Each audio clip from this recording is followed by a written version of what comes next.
من از همون اولش از خونه خوشم نمیومد. خونه قدیمی بابا اینا بود، یه جای درب و داغون که بوی کهنگی میداد. ولی خب بابا و مامان هنوزم دوستش داشتن، میگفتن پر از خاطر است. اما من نه، برام بیشتر شبیه یه قبرستون متروکه بود تا خونه‌ای که بشه توش زندگی کرد. اون شب لعنتی که رفتیم اونجا، اولش همه چی عادی بود. بابا سفره انداخت، مامان هی چایی می آورد، بچه ها بازی می کردن. ولی از یه جایی به بعد زنم عوض شد. اصلا نمی فهمیدم چی شده، نگاش که می کردم حس عجیبی بهم دست می داد. اون لیلایی که من می شناختم، اون زنی که باهاش زندگی کرده بودم، انگار یکی دیگه شده بود. چشماش نمیدونم چطور بگم، ولی چشماش خالی شده بود. یه جورایی انگار دیگه آدم نبود. اولش فکر کردم خسته است یا حالش بده. رفتم سمتش، دستمو گذاشتم روی شونش. لیلا خوبی؟ سرشو خیلی آروم آورد بالا و نگام کرد. لبخند زد، ولی اون لبخند، آخه لیلا هیچ وقت اونجوری لبخند نمیزد.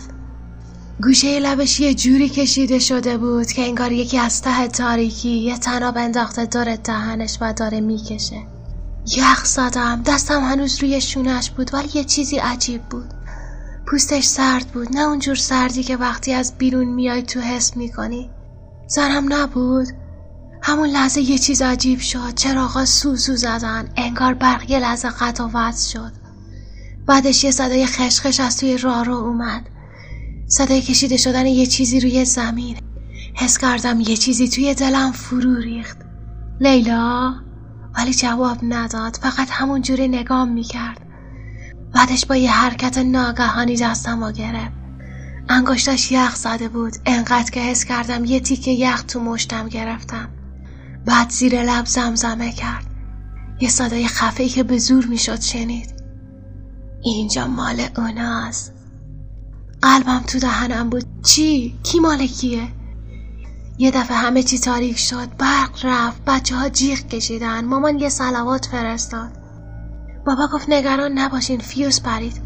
ولی من میدونستم این فقط یه مشکل ساده نیست. نور گوشی رو روشن کردم، ولی زنم سر جاش نبود.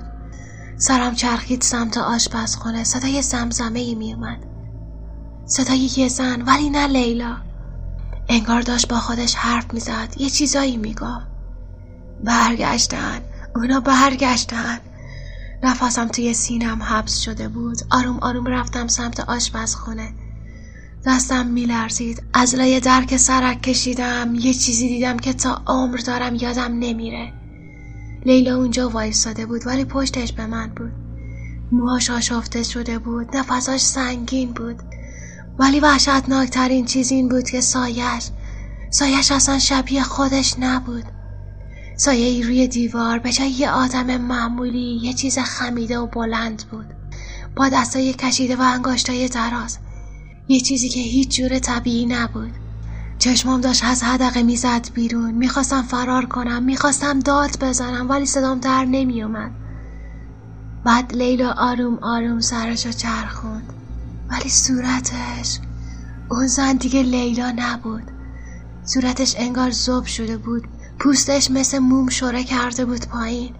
چشماش دیگه چاله های سیاه رنگ بودن. یه خنده کشیده و وحشتناک روی صورتش بود. یه چیزی گفت، اینجا نباید می آوردیشون. چرا این کارا کردی؟ دلم میخواست اون لحظه بمیرم. بعد یه صدای جیغ از بیرون اومد، مامان بود. بعد صدای فریاد بابا، همه چی به هم ریخت. نفهمیدم چی شد، فقط میدونم یهو همه چی تاریک شد. حس کردم یه چیزی از توی سینم بیرون کشیده شد، انگار یه دست نامرئی گرفتش و از بدنم کشید بیرون. ولی یه چیز فرق داشت، لیلا نبود. هر جا را گشتم نبود. درا قفل بود، کسی بیرون نرفته بود، اما اون نبود. دیگه هیچ وقت پیداش نکردیم. چند ماه بعد برگشتم به همون خونه. بازم قدیمی بود، بازم متروکه. ولی وقتی در رو باز کردم، یه چیزی روی زمین افتاده بود. چادر لیلا.